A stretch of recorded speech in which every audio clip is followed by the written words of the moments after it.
Hi, English students. Today I'd like to talk about introductions in your essays.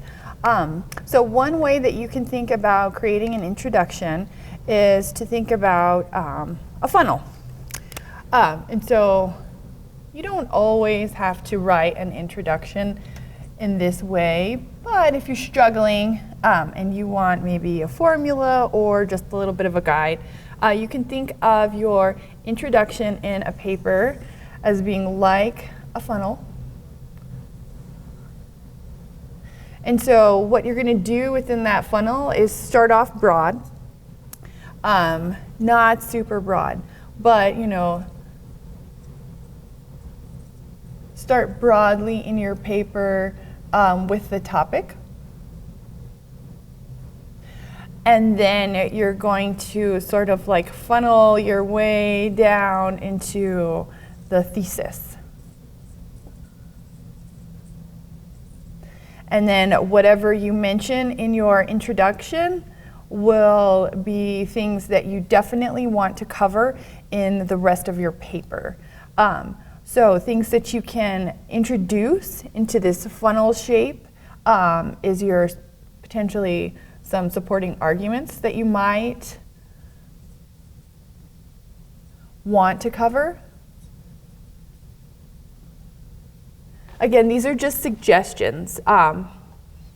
You don't always have to include all your supporting arguments ahead of your thesis, but if you're struggling and you're thinking, well, how can I get from my topic to my thesis?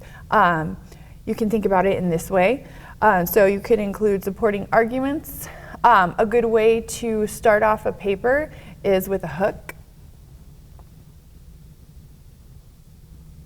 And so you can hook the reader with a startling fact, potentially.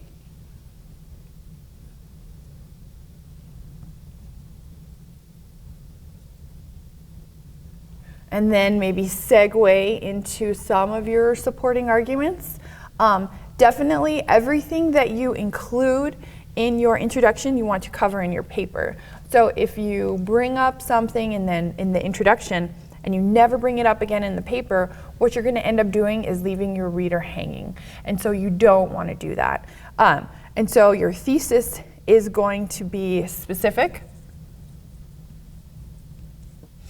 And then you can start off more generally. So the things that you're introducing in the beginning of your paper are going to be things that everybody knows, right? Potentially things that everybody knows, and then you're going to spiral on down into what you think about the topic. And then what you're going to do throughout your paper is prove that opinion that's in your thesis statement. So I hope that this is helpful, and good luck writing your papers. Thanks.